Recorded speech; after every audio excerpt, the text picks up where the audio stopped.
శ్రీ గురుభ్యో నమః. ఓం శ్రీ మాత్రే నమః.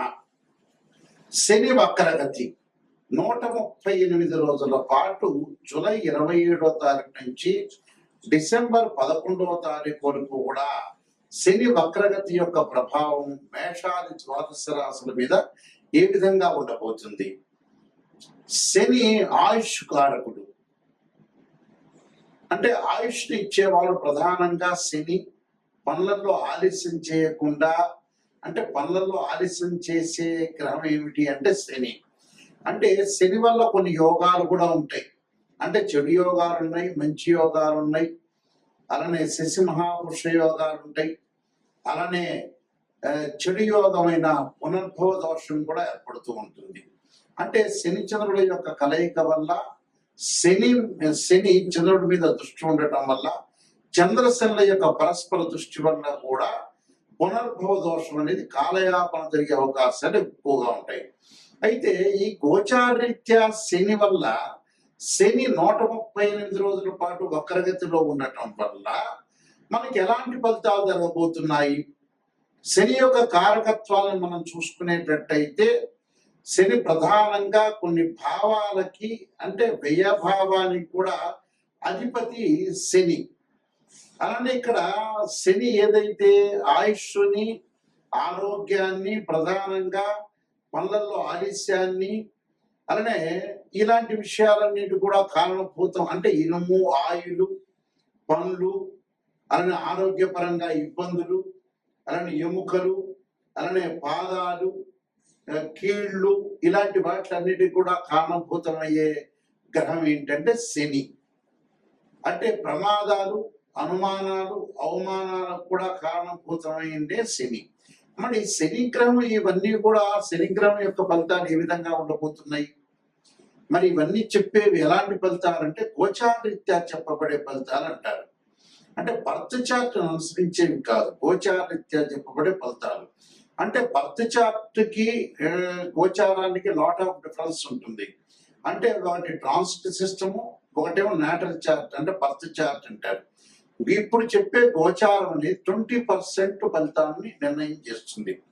అందులో మన ఈ 138 రోజుల పాటు శని యొక్క ప్రభావం ఏంటి, వృత్తి, ఉద్యోగ, వ్యాపార రంగాల్లో ఏ విధంగా ఉండాలి, వివాహపరంగా ఏ విధంగా ఉండాలి, ప్రమాదాలు, ఇళ్ళు కొనుగోలు చేయటం, వస్తువులు కొనుగోలు చేయటం, అలానే ఆరోగ్యపరంగా ఎలాంటి ఇబ్బందులు కలగబోతున్నాయి, కోర్టు సమస్యలు ఏ విధంగా ఉండబోతున్నాయి, సంతాన పరంగా సమస్యలు ఏ విధంగా ఉండబోతున్నాయి అని చెప్పగలిగేది శని యొక్క ప్రభావం కూడా అన్ని స్థానాల మీద. అంటే ఏ భావాధిపతి ఉంటుందో ఆ భావాధిపతి మీద కూడా శని యొక్క ప్రభావం, దృష్టి అనేది ఉంటుంటుంది సహజంగా. ఎందుకంటే మకర కుంభ రాశ్యాధిపతులకు శని అయ్యాడు.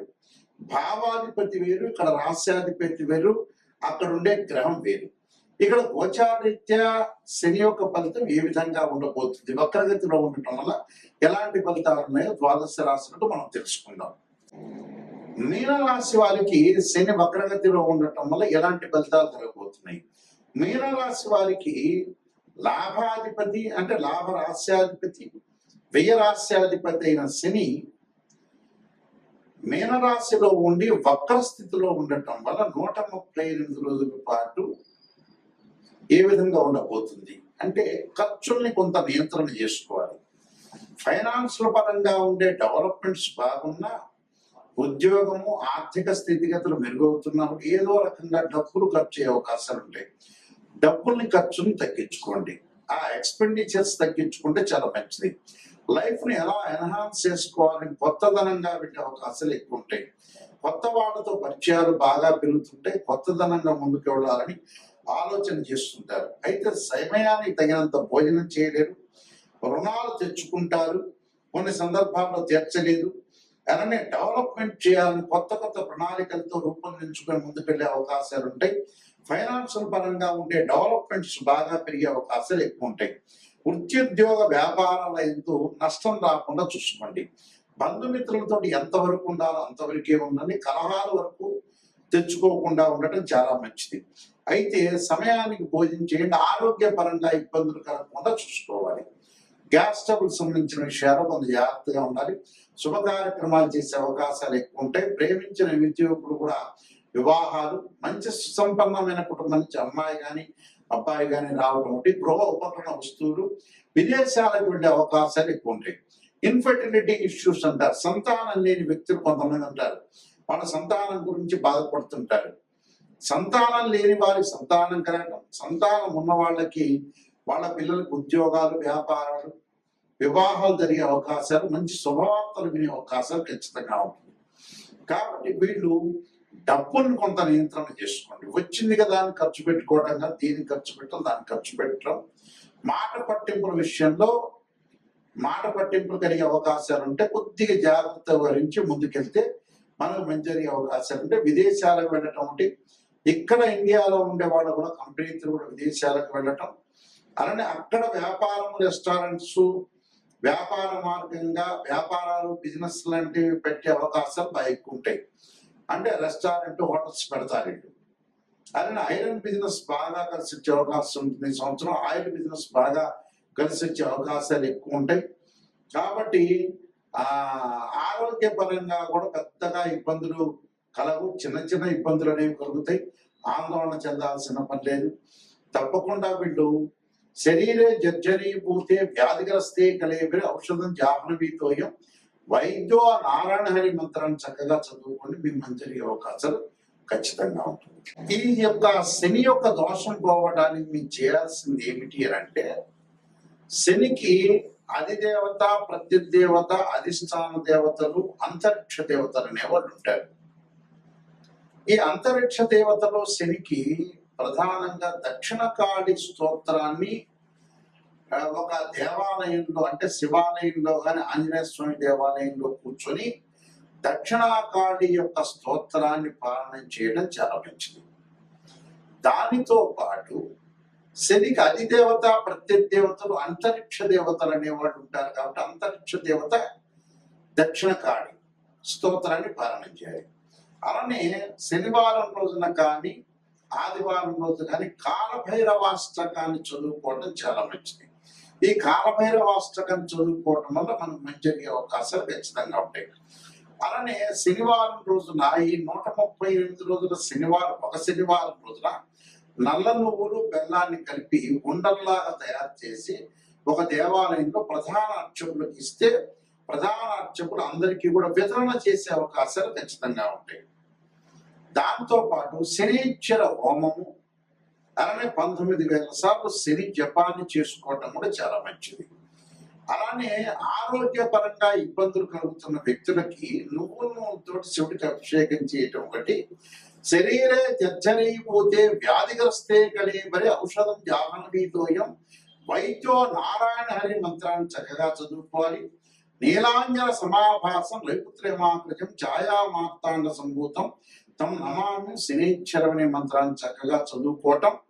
అలానే నల్ల నువ్వులు, అలానే నల్లని వస్త్రము, నల్లని గొడుగు, నల్లని చెప్పులు, నల్లని మేకు దానం చేయటం వల్ల కూడా శని యొక్క దోషం పోయే అవకాశాలు ఖచ్చితంగా ఉంటాయి. కాబట్టి తప్పకుండా ఈ శని యొక్క పరిహారాలు చేసుకొని ముందుకు వెళ్ళాలి. దాంతో పాటు ఇవన్నీ కూడా గోచారరీత్యా చెప్పబడే ఫలితాలు అంటారు. గోచారం ఎప్పుడూ కూడా ఈ 138 రోజుల పాటు వృత్తిపరంగా ఎలా ఉంటుంది, ఉద్యోగపరంగా ఎలా ఉంటుంది, వ్యాపార పరంగా ఎలా ఉంటుంది, ఎలాంటి నిర్ణయాలు తీసుకోవాలి, ఎలాంటి నిర్ణయాలు తీసుకుంటే మనకు మంచి జరుగుతుంటుంది, ఎలాంటి చెడు ఫలితాలను మనం ఎలా ఓవర్కమ్ చేస్తాం అనేది తెలుసుకోవాలి. అలానే విద్యార్థులకు ఎలా ఉండబోతుంది, మరి విద్యార్థులు ఎలాంటి నిర్ణయాలు తీసుకోవాలి, స్త్రీలు ఎలాంటి నిర్ణయాలు తీసుకోవాలి, కోర్టు సమస్యలు ఏంటి, భూములు, రైతులు, పొలాలు కొనుగోలు చేయటం, అలానే కోర్టు సమస్యలు రాకుండా, పోలీస్ స్టేషన్ సమస్యలు రాకుండా ఎలాంటి తగు జాగ్రత్తలు తీసుకోవాలి. గోచారం అంటే ఏంటంటే ఎలాంటి నిర్ణయం తీసుకోవాలి, ఎలాంటి జాగ్రత్తలు తీసుకోవాలి, ఎలాంటి జాగ్రత్తలను మనం ఓవర్కమ్ చేయాలి, ప్రొఫెషన్ పరంగా ఏ విధంగా ఉండబోతుంది, బిజినెస్ లో ఎవరిని నమ్మాలి, నమ్మకూడదు అనే జాగ్రత్తలు ఈ 138 రోజుల పాటు సూచనలు చేసేదే గోచారం అంటారు. గోచారానికి birth chart lot of difference ఉంటుంది. బర్త్ చార్ట్ అంటే ఏంటంటే 80% name, date of birth, time, place of birth తీసుకుని మ్యాథమెటికల్ క్యాల్కులేషన్ వేసి 16 లగ్న కుండల్ని మనం చూసుకున్న తర్వాత దాని ఆ 16 లగ్న కుండలని దశలు, అంతర్దశలు, సూక్ష్మ దశలు, ప్రాణదశల్ని మనం అనాలిసిస్ చేసి అలానే వివాహ పరంగా ఏ విధంగా ఉండబోతుంది, ఎప్పుడు వివాహం జరగబోతుంది, ఉద్యోగ పరంగా ఎలా ఉండబోతుంది, ఫైనాన్షియల్ పరంగా ఎకనామిక్ గ్రోత్ ఎలా ఉండబోతుంది, లైఫ్ ని ఎలా ఎన్హాన్స్ చేసుకోవాలి, వివాహం ఎప్పుడు అవుతుంది, వైఫ్ అండ్ హస్బెండ్ రిలేషన్ లో ఏ విధంగా ఉండబోతుంది, మన జీవితంలో ఎలాంటి నిర్ణయాలు తీసుకోవాలి, ఎప్పుడు బాగుంటుంది, ఏ దశలు కలిసి వస్తాయి, ఏ దశలు కలిసి రాదు, సంతాన సమస్యలు ఏంటి, సంతానం గురించి ఏంటి, అంటే ఓవరాల్ గా ప్రతి విషయం కూడా బర్త్ చార్ట్ ద్వారా లైఫ్ లాంగ్ యొక్క ప్రొటెక్షన్ అనేది వస్తుంది. దీనికి ఏమిటి, ద్వాదశ భావాధిపతులు వేరు, రాష్ట్రాధిపతులు వేరు. ఆ ఎక్కడైతే ఆ గడిలో ఆ రాశిచక్రంలో మేషాది రాశుల్లో ఎక్కడెక్కడ ఏ గ్రహం ఉంది అంటే భావాధిపతులు అంటే ఏంటంటే ఓనర్, ఇంటి ఓనర్. రాష్ట్రాధిపతి అంటే బిల్డర్, ఆ ఇల్లు కట్టించిన వాడు. అలానే ఇక్కడ ఆ గ్రహం ఏ ఏ స్థానాల్లో ఉందో ఆ స్థానాన్ని టెనెంట్ అంటారు, అంటే అద్దెకున్నవాడు అని అర్థం. అలాగా దాని యొక్క దృష్టి ఏంటి అంటే భావాధిపతులు అంటే ఏంటంటే ఎవరైతే జన్మ లగ్నంలో జన్మిస్తారో ఆ లగ్నానికి అధిపతి ఎవరంటే తనుభావం అంటారు. తనుభావానికి రవి అధిపతి, ద్వితీయ భావానికి గురువు, తృతీయ భావానికి కుజుడు, చతుర్థ భావానికి ఇక్కడ చంద్రుడు, బుధుడు అని, పంచమ భావానికి కుజుడని అంటే పంచమ భావానికి గురువు అని, అలానే షష్టమ భావానికి కుజుడని అంటే షష్టమ భావానికి కుజుడు శని, పంచమ భావానికి వచ్చేటప్పుడు గురువు, చతుర్థ భావానికి చంద్రుడు, బుధుడు. ఇవి భావాధిపతులు. అలానే వ్యయాధిపతి శని. అంటే మనం ప్రతిదీ కూడా భావాధిపతులే కాకుండా రాశ్యాధిపతులు, ఆయా గ్రహాలు ఏ రాశుల్లో ఉన్నాయో కూడా మనం చూసుకొని ముందుకు వెళ్ళాలి. ఒక వివాహం కాలేదు అని అంటే ఒక మనిషికి రాశిచక్రము, నవాంశము, భావచక్రము, దశలు, అంతర్దశలు, వృత్తిపరంగా ఫైనాన్షియల్ పరంగా డెవలప్మెంట్ లేదు అంటే రాశిచక్రము, దశమాంశము, భావచక్రము, దశలు, అంతర్దశలు చూడాలి. అంటే ఏ లగ్నానికి ఏ దశలు, అంతర్దశలు కలిసి వస్తాయి అనేది కూడా చూడాలి. ఇలాగా చాలా మంది కూడా ఏం చేస్తారంటే ఒక ఆస్ట్రాలజర్ని అప్రోచ్ అయినప్పుడు ఏదో చెప్పండి గురువు గారు, నా పాజిటివ్ చెప్పండి అని వాళ్ళు చాలా మంది ఉంటారు. నిజంగా పాజిటివ్ అనేది కాదు, ఫస్ట్ నెగిటివ్ తెలుసుకున్న తర్వాత పాజిటివ్. నిజం అనేది నిప్పు లాంటిది. అసత్య దూరం అంటే సత్య దూరం అని అర్థం. అంటే సత్య దూరంగా మనం ఏదైతే నిజం తెలుసుకున్నామో దాన్ని మనం ఎలాగ అంటే ఎప్పుడైతే నిజం మనం తెలుసుకుంటామో, నిజాన్ని మనం తెలుసుకొని నెగిటివ్ ని ఎప్పుడైతే తెలుసుకుంటామో ఆ నెగిటివ్ ని మనం పాజిటివ్ చేసుకోవడానికి ఓవర్కమ్ చేస్తే మనం కంప్లీట్ మ్యాన్ అయినట్టే. అంటే నెగిటివ్ ను పాజిటివ్ చేస్తే మనం కంప్లీట్ మ్యాన్ అయినట్టే. అబద్ధాల ముసుగులో మనం ఉండటం అనేది మంచిది కాదు. ఎప్పుడైనా సరే ఆస్ట్రాలజర్ని అప్రోచ్ అయ్యేటప్పుడు కరెక్ట్ గా నిజం తెలుసుకుంటే మీ జీవితం బాగుపడినట్టే. ఏదో ఆస్ట్రాలజర్స్ కి మనం డబ్బులు ఇచ్చాం కదా పాజిటివ్ చెప్పండి అనేది కరెక్ట్ కాదు. అందువల్ల నిజాన్ని తెలుసుకోండి. ఆ నిజాన్ని తెలుసుకొని ఏదన్నా జాతక పరంగా నెగిటివ్ ఉంటే దాన్ని ఓవర్కమ్ చేసుకుంటే కంప్లీట్ అవుతుంది. మా వెబ్సైట్ www.nayakanti.com, nayakanti.in. నేను నెంబర్ ఆఫ్ ఆస్ట్రాలజీ బుక్స్ రాశాను. కాలసర్పయోగం, కాలసర్పయోగ చంద్రిక, రాహుకేతుడు, ఛాయాగ్రహాలు, బృహత్ పరిహార సింధు, పుత్ర గణపతి వ్రతము, స్వప్న శాస్త్రము, సర్వదేవతా గోత్ర ప్రవర్తు పార్ట్ 1, పార్ట్ 2. అలానే ముఖ్యంగా నవగ్రహ దోషాలకి ద్వాదశ మహావిద్యల యొక్క స్తోత్ర పారణాలు, వివాహ మార్తాండము, జాతక Chandrika, production of astrology, transcripts of results అనే బుక్స్ రాశారు.